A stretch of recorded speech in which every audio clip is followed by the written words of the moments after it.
Stephanie Coxon, And I'm Kathy Anderson Martin. and we are two women influencing real lives. So let's twirl. So, Stephanie, Henry Kissinger once famously said, control energy and you control countries, but control food and you control people. So, that's a very powerful statement. And food, obviously, we all need it to live, and it's important, plants and so forth. So, we thought we'd talk a little bit more about that. I think that's a good thing to talk about because we are seeing some interesting things happen with their food supply. We've been seeing in the last 3 or 4 years, and I think it's important that we pay attention. Yes, it's very concerning. So, I'm Kathy Anderson Martin. And I'm Stephanie Coxon, and we are two women inspiring real life. So let's twirl. So we welcome a friend of ours and somebody who's very knowledgeable about this subject. Her name is Heather Andrews, and she is a master gardener, which means she can do all kinds of things and advise people accordingly, and the host of a YouTube channel, Thoughtful Gardener. Is that right, Heather? Or gardening? Garden thoughtfully, but that's okay. Garden thoughtfully. You're so close. It's thoughtful and it's gardening and it's thoughtful. Yes. So I'm a thoughtful gardener, right. but you're right. And then my YouTube channel is Garden Thoughtfully.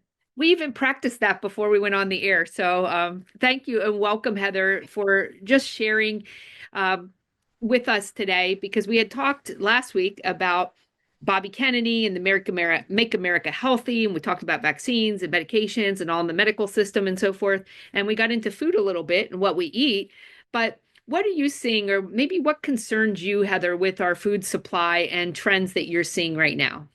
There certainly are a few things that I am hoping that the new administration will address, specifically the amount of pesticides that we put on our farmland. About 99% of all U.S. farmland uses some kind of pesticide and some kind of fertilizer. So it's a little concerning because many of those pesticides, in fact, 72 that are approved here for outdoor agricultural application, are banned or in the process of complete phase out in the EU. So it's interesting. They don't allow it to be used there, but they sell it to us. So 72 different chemicals that we're using on our plants and food, they're not allowed to use in Europe. That's correct. And that's fun. Yeah, it's concerning. Why don't I even ask this question, but why do you think that is, or how can that be? Well, I think that there are interests, right? And so chemical companies make chemicals, and a lot of the things that were used to fight wars, when those wars were over, they needed some place to sell those chemicals to. So this is 322 million pounds of pesticides that were banned in the EU that we use here. And that's just as of 2016. And what is that doing to not only our food, but I guess the ground itself? It's a great question. So there is a huge concern right now on something called PFAS. These are forever chemicals that are being found in the water and the farmland based on previous approval of human waste sludge being used as fertilizer.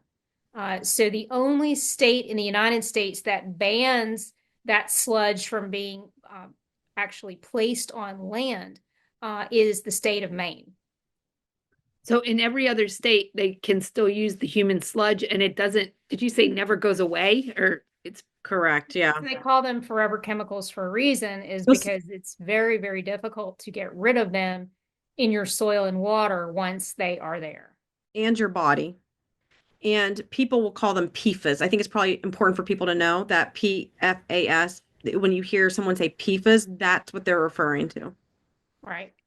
And what those PFAS or PFAS are is, they've been designated by the EPA. 9 types of them are considered hazardous substances, meaning they're toxic, carcinogenic, and can have harmful impacts on both people and animals. And this is really very sad. You might remember Erin Brockovich, who years ago was looking at water contamination. She's actually working with these farmers now because Maine forced 76 farms to close after these farms were found to have these PFAS on their land or in their water.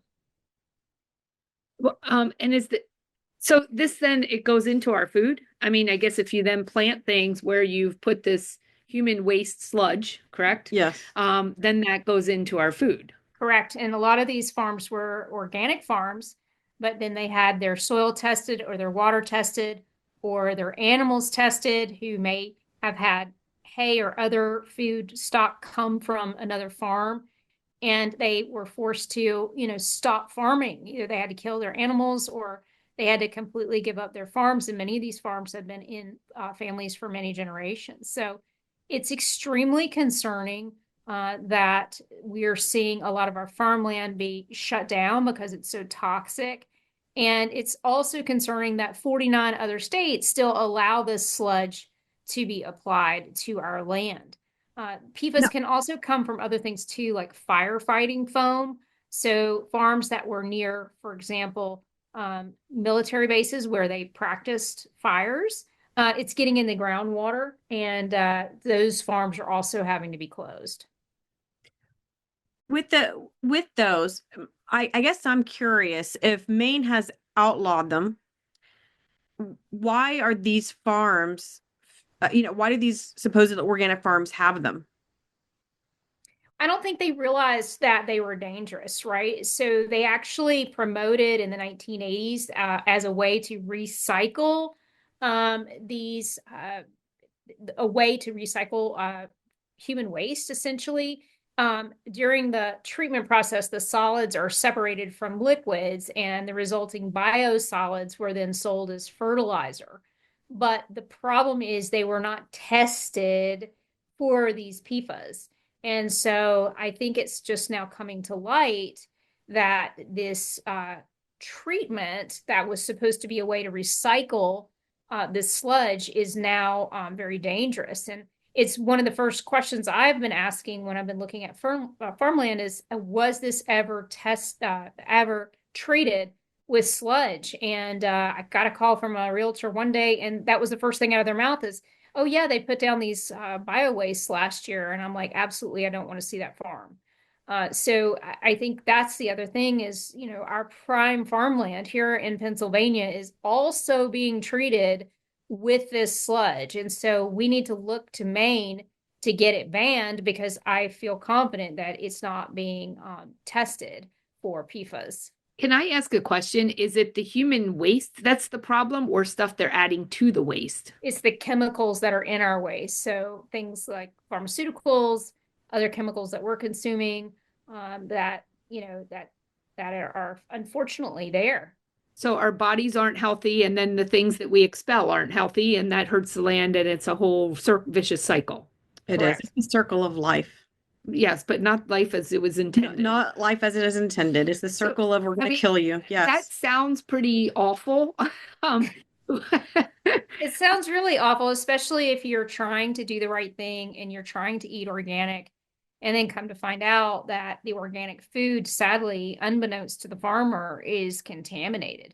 So, I think we're all waking up to a new reality, and it's going to be, the next, in my opinion, EPA super fund to be able to clean up all of these farmland and water treatment, that is going to be required to get our farms healthy again. I just had this thought, Heather. I was on an airboat ride in Florida, and the guy had a real thing against tilapia? Yes. And he said, never eat it. And he said, the stuff we import from like China and so forth, they feed the tilapia on the waste areas around, because they eat anything, around prisons and so forth. And I have not eaten a piece of tilapia. I will not touch tilapia. Yeah, because it sounds horrible, but yes. Well, I think you need to be really careful of any food that says farmed, because a lot of times, they're being fed potentially food that isn't ideal. They're also being, in a tank where that water's being recirculated.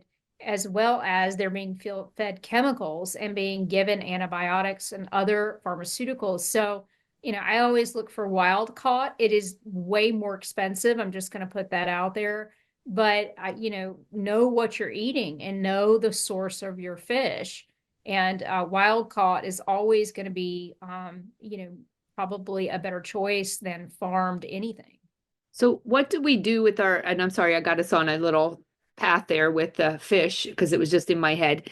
But what do we do with our fruit and vegetable choices? Or how do we make the best educated purchases that will help? Right. Right. No, that's a great question, Kathy. I mean, this has hit my family really hard. Personally, I have three family members with gut issues, and they're severely affected by the food they eat. So eating organic has become front and center because it's something I think about at every single meal. And I'm super excited that Joel Salatin, who's a regenerative farmer, is a new advisor to the USDA. And so I think having him advise people potentially like RFK, and his focus on chronic disease. I think that they will hopefully help people to understand how important our soil is. Certainly, if you look at our food, even organic food is typically very depleted of micronutrients. And so it's the way we treat soil that has led to the loss of nutrient dense food. And I think, this is why we want to make people aware of the choices they're making and then, help them to have conversations with the people they're buying from, know your farmers, and really get away from, the what we've done. We've gone away from the local farmer, the local milkman, everything. We've gone to this industrial farming.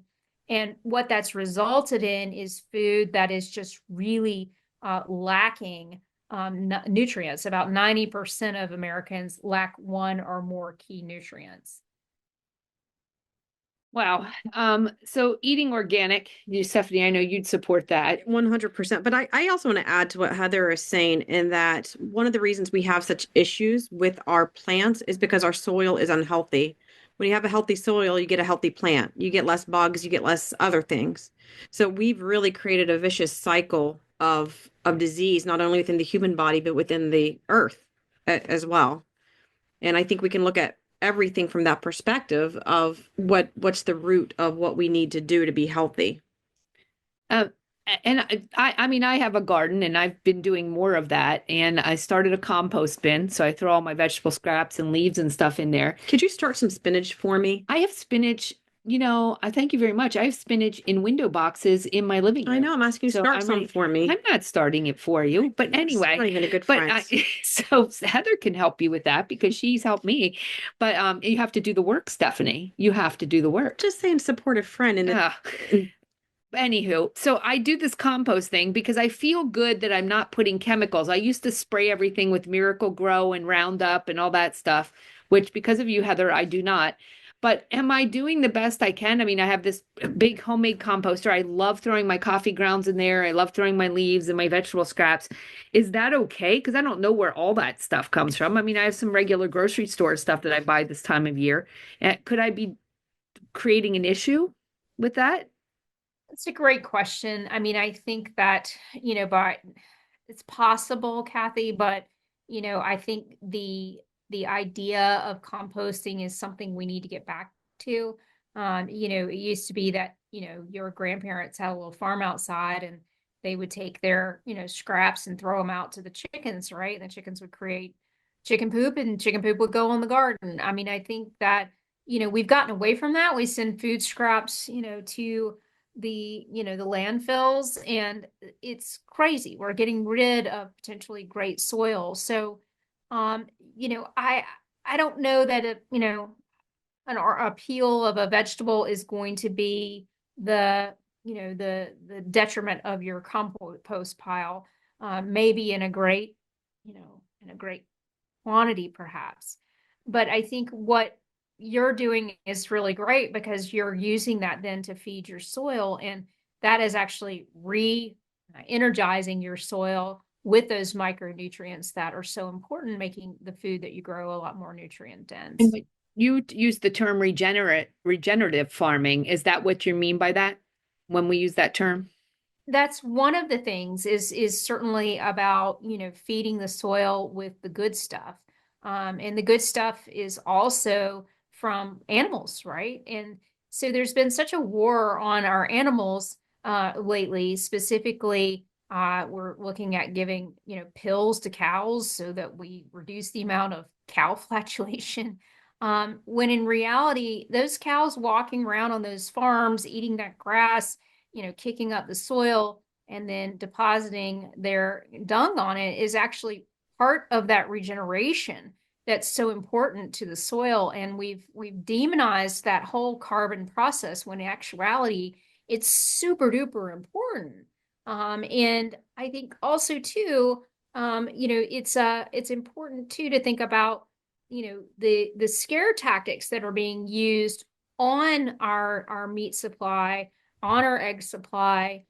Really, the next big thing, it sounds like, is there's going to be some kind of bird flu. It's very difficult from a scientific standpoint for it to jump from an animal to a human. But anyhow, in the process, we've eliminated how many birds? And Stephanie, maybe you know the answer to that, but it's I, millions, if I'm I correct. Yeah, and I think there's another 200 million, or excuse me, 2 million on the chopping block as we speak. And one of the things, and I don't know about you, that I find very interesting is that we're not killing off ducks and geese.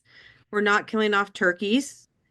What we're starting to hear is that's going after cows. I find that very odd that our beef would come down with this thing, or that we're sprayed of human contamination. So I there's a lot of curiosities around the way this is happening. I'm curious because you're also like a clinical researcher. I'm curious your thoughts on that. I don't know enough other than to know that it's extremely difficult for it to move from an animal to a human. So the likelihood that a human's going to get is very small. But I do think it's really quite curious that the media is already picking up on the rising egg price and blaming it on the new administration when this actually, the culling of animals started quite some time ago. I mean, this isn't like an overnight thing. It does take time to make an egg after all. So it's very curious to me. But I find it also curious that we have farmers talking about the fact that they're having a difficult time growing, for example, organics.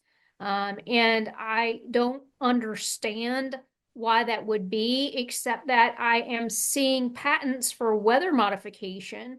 And I'm curious as to the chemicals that are being used for those weather modification programs, if they're actually contributing to the fact that these farmers are now, who have grown these vegetables for years, are having a lot of trouble trying to grow these things, and whether those chemicals are contributing to that challenge.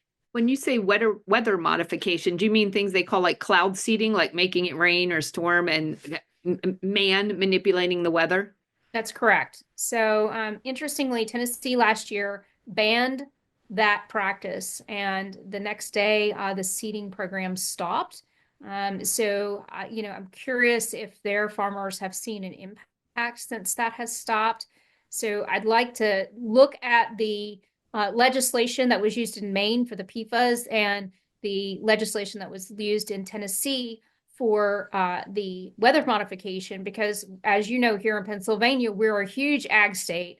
And I think it's very concerning that potentially both of these things could severely impact our farmers and the food we eat. Here's a big, probably a loaded question. I feel like you're getting exhausted with all this information. We've You're a like, lot of science. I'm just a ray of sunshine today, I know Catherine. you are. We're going to try to say something positive in the next half an hour, but do you think this is by on purpose, or do you think, I mean, again, I go back to that Kissinger quote, he who controls food controls people. I work in the charitable food space, so I've become a conspiracy theorist, prepper, tinfoil hat person with stuff I see with the food supply. But do you think it's on purpose or just a lot of not thinking things through?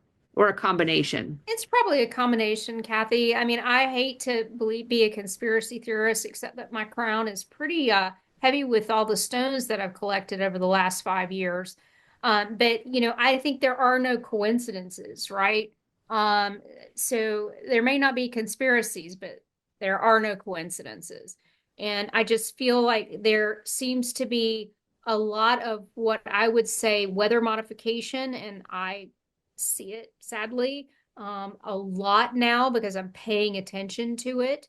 And I am very, very concerned that those chemicals, which are being used in those programs, have been shown by the EPA to be banned substances, especially for water. And again, Pennsylvania has a lot of water. And so I worry about when that does rain down into our water supply, what is it doing to the animals, to ourselves, to our plants?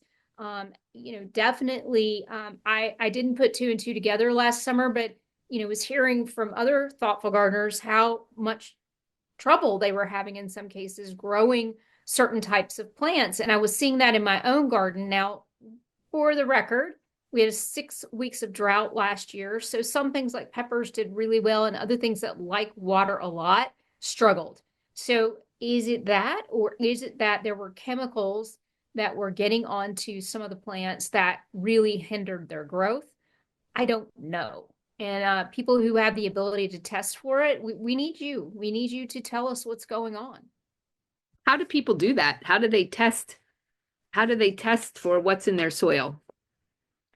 Well, certainly you can order a soil test from Penn State. So there are soil test kits. The challenge is what are they going to test for, right? And so some of the chemicals that you may be wanting to know about might not be covered in that test. Quick But question. You mentioned Penn State. So if people are listening all over the country, if they have a college that has an agriculture, I mean, Penn State has a very robust agriculture program. They might have a similar kind of program. Yeah, I'd reach out to your local extension office, and every state has an extension office, and your community does too. And just ask them, say, look, I'd like to have my soil tested. I'm going to be growing XYZ this year. And first of all, they're going to tell you whether or not you can grow it and what your soil may lack. But they're also going to show you if there are things that are off the chart, and so to speak, if there are chemicals that are highly prevalent in your soil. And that's what we're seeing, is that in some cases, again, I wasn't putting this two and two together when we were building these gardens, but there were times that there were certain chemicals that were just off the chart on some of these gardens, and we couldn't really understand that. So it's very interesting, what was used previously, maybe fertilizers they used, or is it something that is coming, from these seeding programs? I don't know the answer to that. Come back to that. Obviously, let's come back to that and discuss it further. We have a hard break, but I'm really interested in your thoughts on all of this.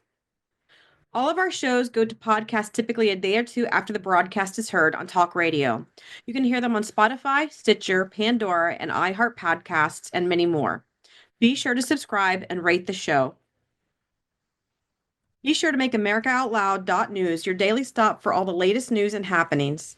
We must all do our part to share the stories, the articles, the podcasts, and the videos so we can help secure America's future. In just 2 minutes per day, you can reclaim your health and vitality and cut your grocery bill in half with one simple, convenient product.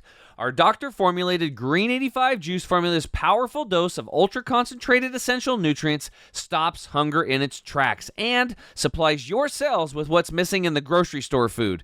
It's packed with wheatgrass, chlorella, dandelion, moringa, spirulina, broccoli sprouts, acai berry, beetroot, probiotics, enzymes, vitamins A, D, K, B12, just to name a few. Go to chemicalfreebody.com/outloud today. Get nature's super multivitamin Green Green 85, empower your immune system, cut down on your grocery bill, and save 20% on your first order. Don't accept joint aches and stiffness as part of aging. Doctors at Advanced Nutrition Company, Healthy Cell, created joint health and mobility to support connective tissue, joint lubrication, and reduce joint irritation with curcumin, omega-3, chondroitin, glucosamine, and hyaluronic acid for joint comfort and flexibility. And Healthy Cell's not a pill, it's a gel you swallow. Get 100% drug-free joint support. Go to healthycell.com and use code OUTLOUD for 25% off your first order. That's healthycell.com, code OUTLOUD. Feeling off since COVID? Try the Wellness Company Spike Detox Trio, packed with nattokinase,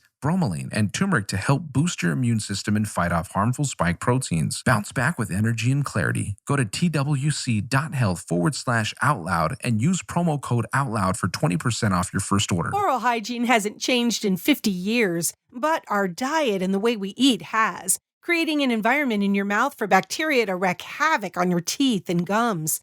For better oral health, get Spry Dental Defense, an oral care line designed to combat acid-creating bacteria.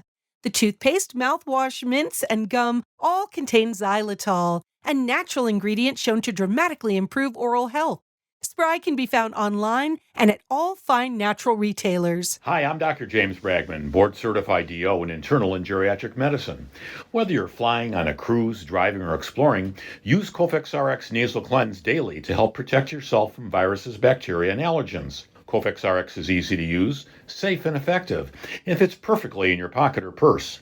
Travel with confidence and stay healthy with Cofix RX Nasal Cleanse. Click on the Cofix RX banner ad in the American Out Loud shop for 20% off your next order of Cofix RX.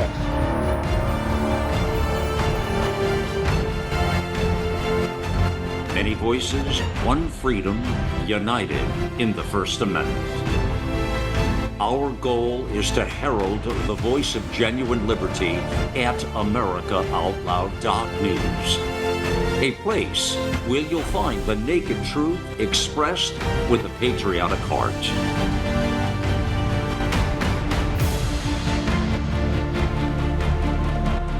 Now is our time, my fellow Americans. America Out Loud Talk Radio. Liberty and justice for all.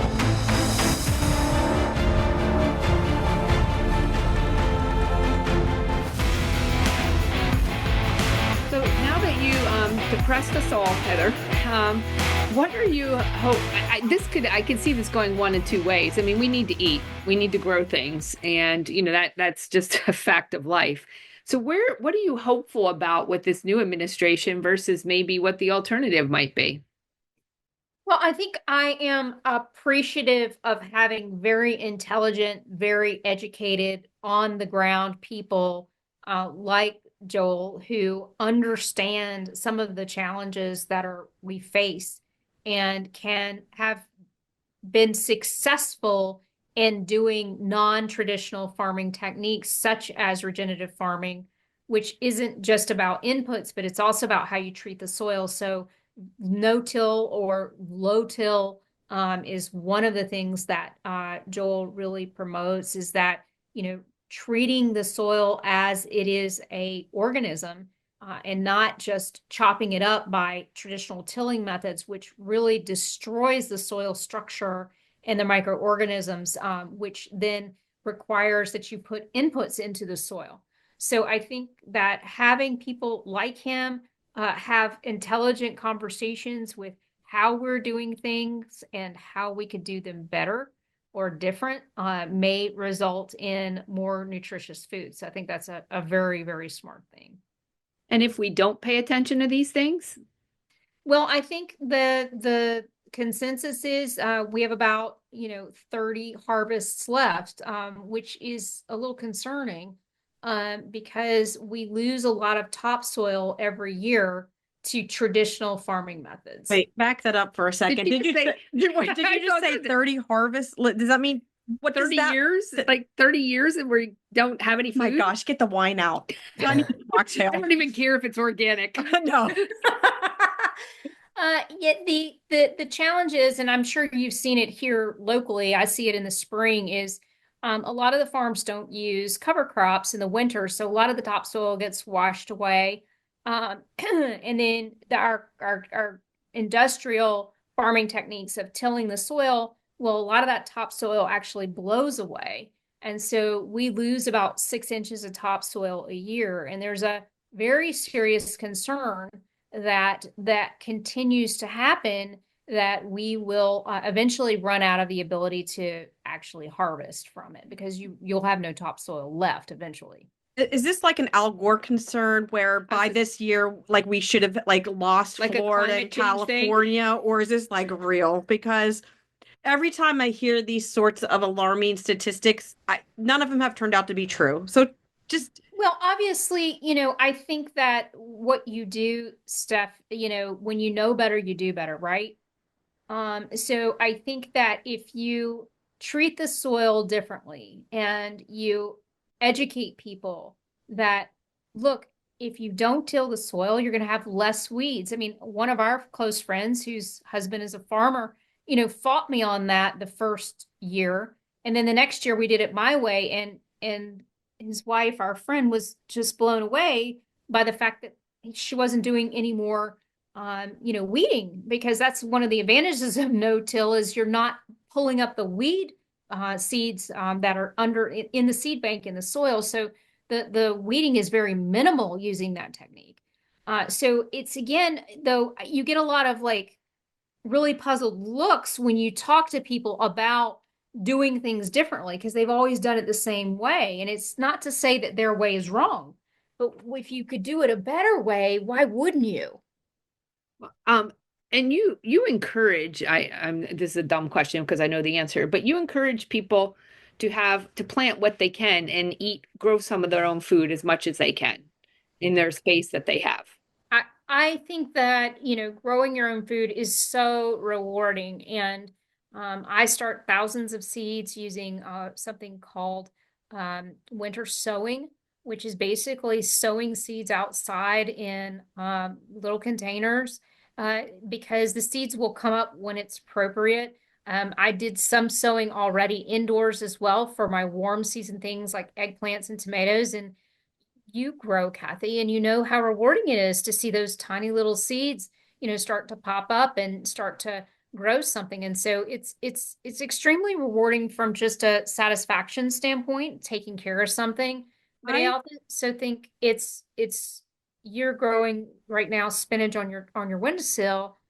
That spinach is probably way more healthy than spinach that was cut out in the West, trucked all, over how many thousands of miles, ended up in your local grocery store. The reality is, by the time you consume it, it's a lot of times well over a week or more old. And so the amount of chemicals or minerals that are actually left in that is close to zero. So you're eating it, good for you, but are you eating something that actually has any kind of vitamins and minerals left? Probably not. I've got something to say here. First of all, some of us have black thumbs. And it's like when your friend has a boat. You want your friend to own the boat and get invited, but not necessarily own the boat yourself. I have to say, I'm very thankful I've got two gardeners as friends who are willing to share with their friend. Don't say no. With I can cut it myself. You will see me in your yard, Heather, and I will cut your plants. Heather, what I want you to say is, Kathy, you are superior to Stephanie in your nutritional what you're processing and growing in your wake up and just say that you have flowing locks because of all that healthy spinach that you grow at home. Look how beautiful your hair looks. Just don't be shocked when it's all missing one night. When the people, this is what's going to happen in the apocalypse. They're going to come for our food, and the first one in my door is going to be Stephanie trying to get my spinach. Well, and I think that's something you're joking, but you're not. Last year the government put out a clinical trial that showed that home gardens and community gardens should just go away because it had too big of a carbon footprint. I actually made a video about this called I Quit, because I think that, they were trying to discourage people, because home gardeners, a lot of times as they get older, like to use raised beds, and that raised bed is potentially, some cost associated with that, trucking that bed, having that bed built. So there's a carbon footprint. But in reality, you don't have to have a raised bed, you can grow right on your back porch in whatever container you have. You don't necessarily have to buy anything new. And I encourage people to reuse and recycle when they can. But you can put a garden right in the ground. There's no, buying of materials required, except the fact that we live in an area with a lot of deer pressure, and in my case, groundhog pressure. So you're going to have to probably do some fencing. So that might require purchasing something if you don't already have things that you can use to fence. Heather, didn't the government a couple years, I think you told me this, the government asked people to register their backyard gardens? Correct. Some government registry. Is that true? Yes, they wanted you to also do the same thing with chickens. Again, I am very concerned that, look, your grandmother had a farm, in her backyard, and she probably grew the majority of the food for your, family. And they would have laughed at them to say, could you register your farm? That's ludicrous. So I'm a big into being independent, and I think it's just really crazy that they wanted people to, to register their chickens in their farms. See, that's when I get the little conspiracy theory hat on, because why in the world do they need to know that I'm growing tomatoes in my backyard? I will never tell them that, but why in the world would someone even say this is what you need to do? And who in the heck would fill that little form out? It's the same people who think they're going to have cardiac arrest because they're gardening, because their government told them so. Right. Because that's one of the things. Cardiac events have gone up due Because to of gardening. That's one of the headlines. I mean, it's just preposterous, but you also, and I say, there's people listen, say, oh, I don't have the land, I don't have a farm. You have helped me to show that you can grow things all over your yard, if you have a yard, in bags, and it grows better when it's planted around your flowers, right? Because let me just clarify for everyone listening to this show. Kathy has plants everywhere. If you walk up her sidewalk, there's a garden. If you walk in her backyard, there's a garden. If you walk into her house, every window there's a garden. She has made the most use of her because space. of Heather. I'm Heather just has shown saying. me how, I and think it's people need the amazing. visual. It's amazing. I will say that she is my star student, and I'm so very Thank proud. you, Heather. Like, this is my favorite show ever, because I'm doing so much better than Stephanie in these. We all have our talents, and Stephanie is very talented at making sure we don't die. Yes. So I'm very grateful to Stephanie, because I had the flu, the dreaded flu, in January, and Stephanie kept me alive. So I thank you, Stephanie. So I can't do all those things. Kathy, have you kept Heather alive? Let's go back, Heather, to what people can do if they say, I just can't, because we are coming up into spring soon, and people start to think about that. So what can you do if you don't maybe have a gardener's space? You can certainly make a garden in your backyard, but what else can you do? Absolutely. I mean, you can definitely do what you've done, which is take advantage of the fact that the majority of your sun's in the front yard, and you literally right along your sidewalk, you garden in little raised containers. I think that's completely fine. So it doesn't require, a huge yard, or it doesn't require anything more than a couple of containers and some sunshine. Now, most vegetables do require 6 to 8 hours of sun. The things that people usually like to grow, like tomatoes and peppers and so forth, require a lot of sun. But there are some things that don't. And so you really want to think first about what you eat. I would make a list of what you eat first. Don't grow things you're not going to eat. That doesn't make sense to me. But instead, look for things that you often eat. And, again, you don't have to be spending a ton of money. If you can obtain organic carrots right now from the grocery store, you can plant about an inch of that carrot top in your soil. Now, we're not going to be growing the long carrot for you to eat, but what we are going to be growing is the carrot top. Not only is that tasty, but if you'll let it go to seed, now you've got your carrot seeds. So that could be one thing. It's also a host plant for our swallowtails. So I like to plant carrot tops this time of year, because if they grow the green top, that's usually where the swallowtails will lay their eggs first. So then I have butterflies really early in the garden, which is a lot of fun. Is a swallowtail a butterfly? It is.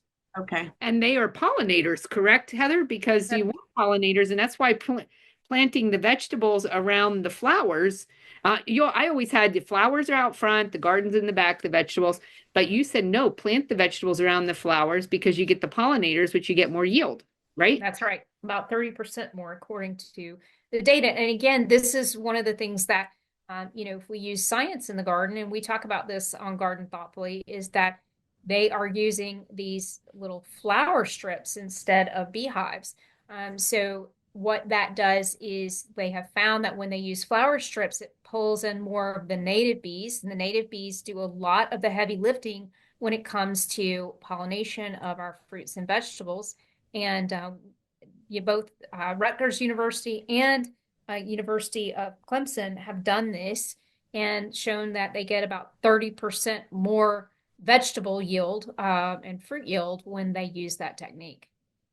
I have to say too, these little bags around the front, they don't look bad. I mean, people think like, oh, you have tomatoes and peppers and kale and stuff. It doesn't look bad. It looks nice. All I want to know is how delicious is that tomato when you grow it? Well, exactly. And then you can can it, which I do, all things that Stephanie does not. So then I have healthy food throughout the year that I grew and canned so that I could serve my family. And Some of just us like it. one shout out to Kathy is that she canned soup for us and gave it to us for Christmas, and that soup saved me while I had the flu. You're welcome, Heather. Let me just say, she said one shout out. Actually, I froze the soup because I don't know how to use my pressure canner part. I've just done water bath, and I guess you do have to pressure Well, can. nothing like having soup in your house that was homemade when you're sick. So thank you for both of you. Girls saved me during January while I was sick. We saved Heather. We saved Heather. Yes. You're welcome. True story. True story. And that's the thing. I work with a food bank, and the average grocery store only has a 3-day supply of food. If everything goes bad, we can't think like, oh, the grocery store is going to save me. And that doesn't mean the apocalypse. That could just mean a disaster. It could be an ice storm. It could be a tornado or whatever. So you do have to prepare and have these things in your home. And what better than to have things you grew and were able to preserve? And you even said to use for seeds for the next year if for some reason you couldn't buy seeds.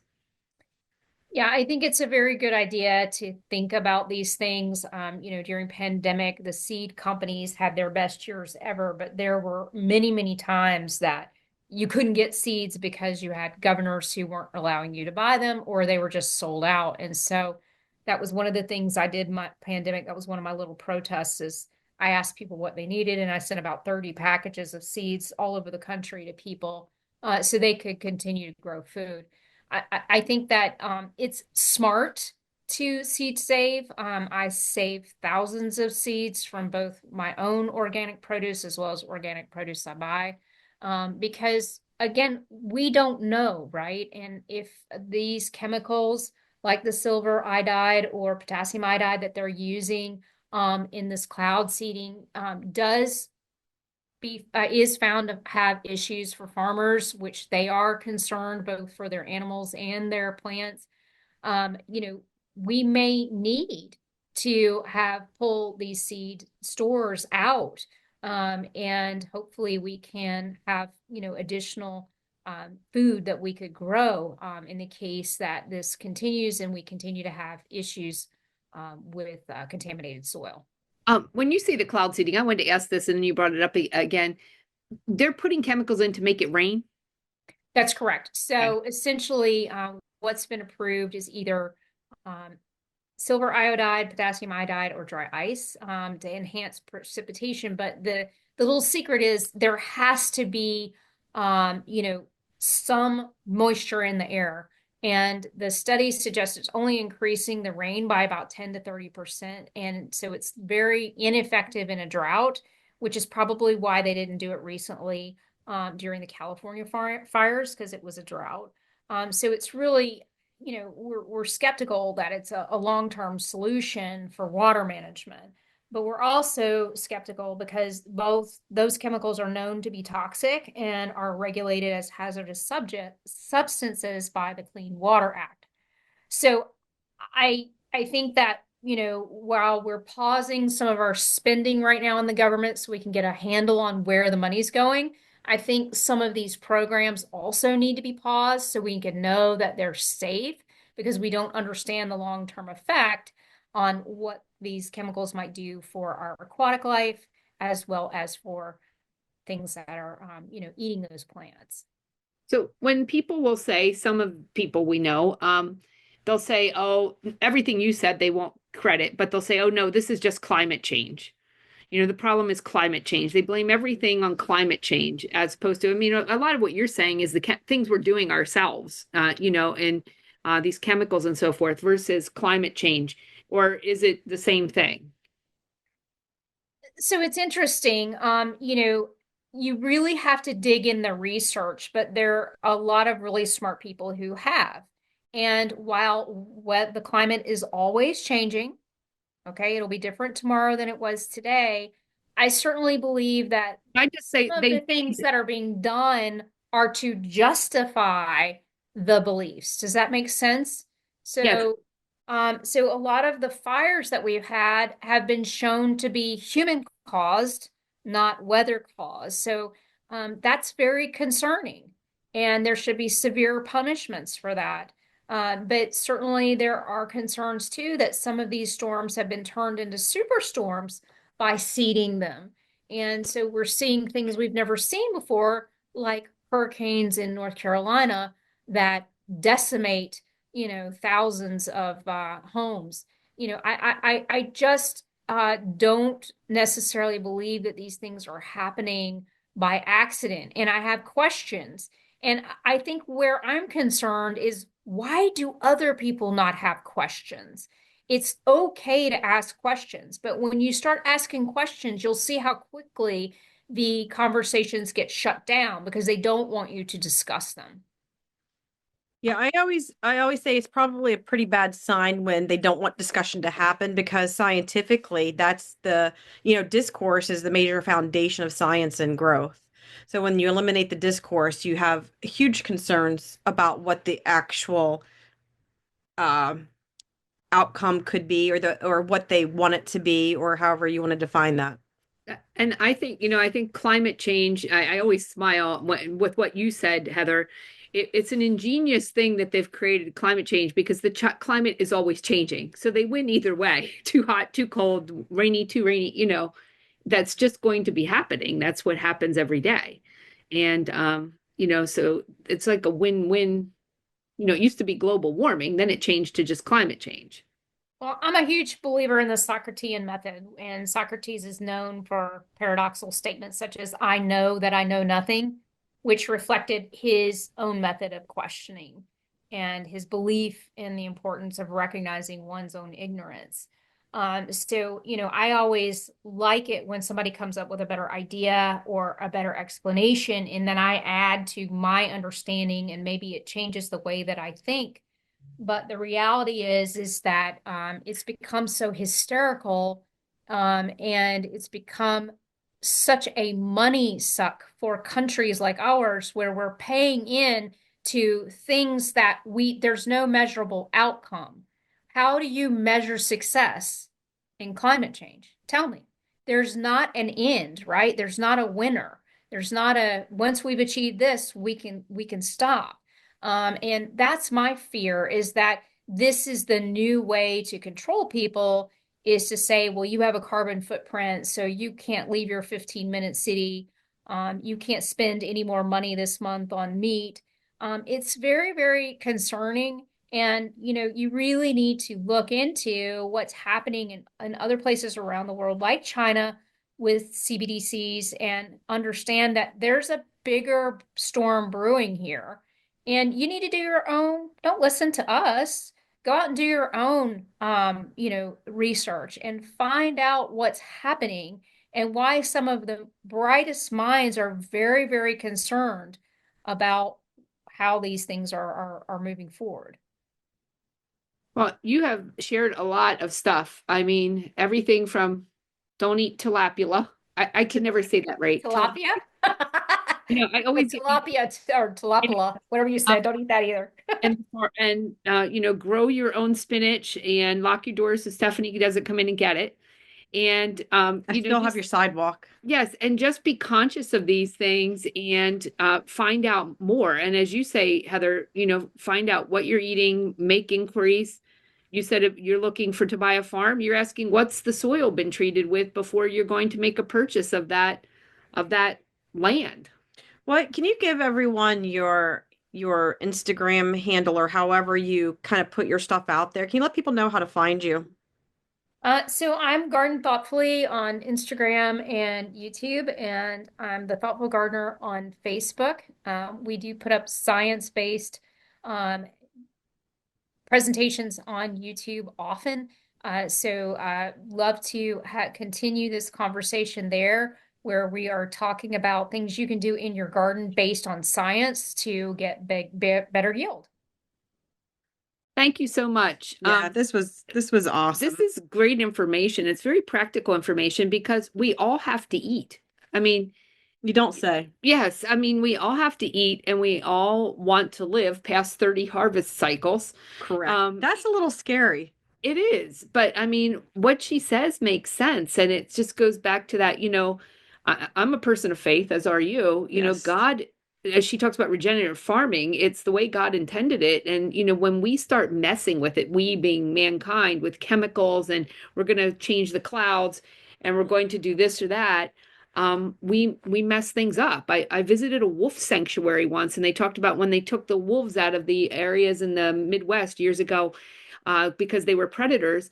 They messed up the whole food chain. And when they took out the wolves, there was nothing to chase the deer around. So they ate all the vegetation, and that created an issue. And the birds were an issue, all because they messed up with the cycle but yet God had intended. But they keep on doing it over and over and over again with just about everything in our world. Well, you hear about this, and we should have asked her about this, lab grown meat.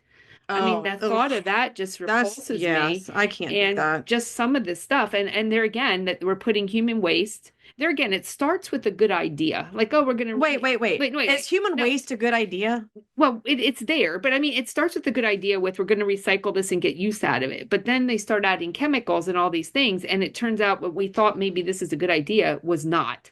And we've actually created another problem. Right. It seems like all of I don't think they're good. They're ideas. They're not good ideas. They're just ideas. And I think they screw it up every single time and create more problems. And we are now reaping what we have sown. Right. I think I come from it from a basis of faith. If you go against what, and even if you're not a person of faith, it's what has always worked for tens of thousands of years, and how the cycle of life occurs. I mean, I believe it's God ordained and so forth. But when you start messing with that, you're going to create problems. Absolutely. And there's evidence. There is historical evidence of creating those problems, because now we're dealing with them. Yes.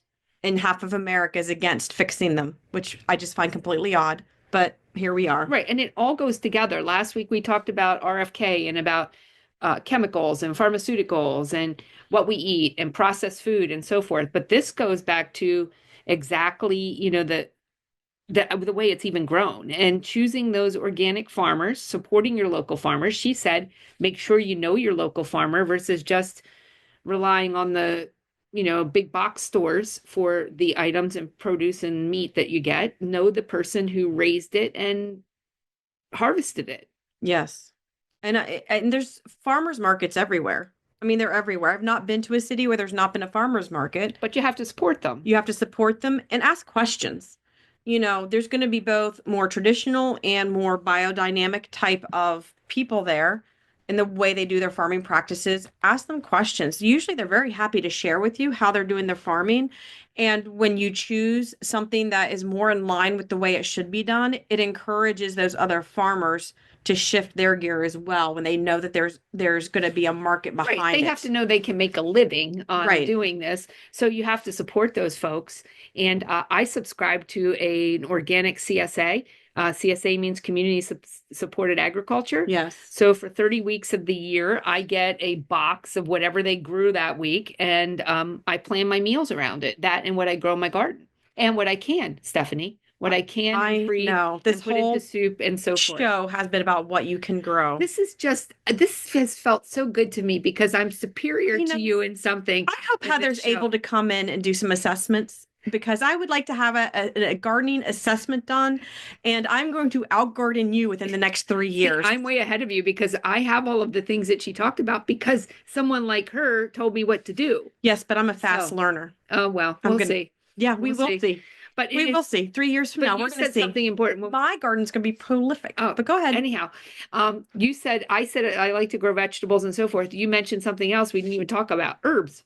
Yes. Herbs are great. They make our food taste better, but there's a lot of medicinal herbs. Yeah, wildly medicinal. I mean, talk about oregano is one of your basic antibiotics and is an ingredient in most of your antibiotics. You know, that carvacrol that comes out of there is what they would isolate and use within an antibiotic. So, yeah, your herbs are amazing. We should be having And fresh. everybody can grow Everyone herbs. should. Yeah, everyone can grow herbs and have fresh raw herbs on every single meal is really what we should be striving for. And those are easy to grow in pots in your window. Yeah, And you a don't lot even of need them are perennials. They come back. They come well, and also there's these light things that you could buy at the store if you don't have a window to put it in. Like Don't you you could, have one of those?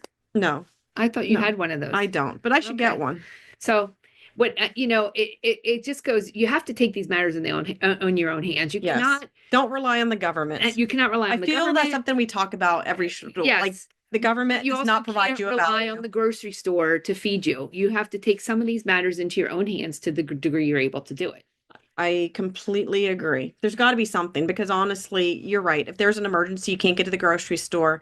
You don't need a lot of different produce to get through. You just need something to keep you alive, and your garden can do that. And you should have shelf stable food. We talked about fresh in your home. There again, if you can't get to a store, if your power's out, I work at a food bank. The stuff we were sending to North Carolina and Tennessee, we had people for weeks that could not prepare food other than outdoor fires. So you have to have your home well stocked. Absolutely. So take it into your own hands. Do not rely on the government. Do not rely on the grocery store. And remember, wherever you are, to the extent that you are able, stand up, step forward, and speak out.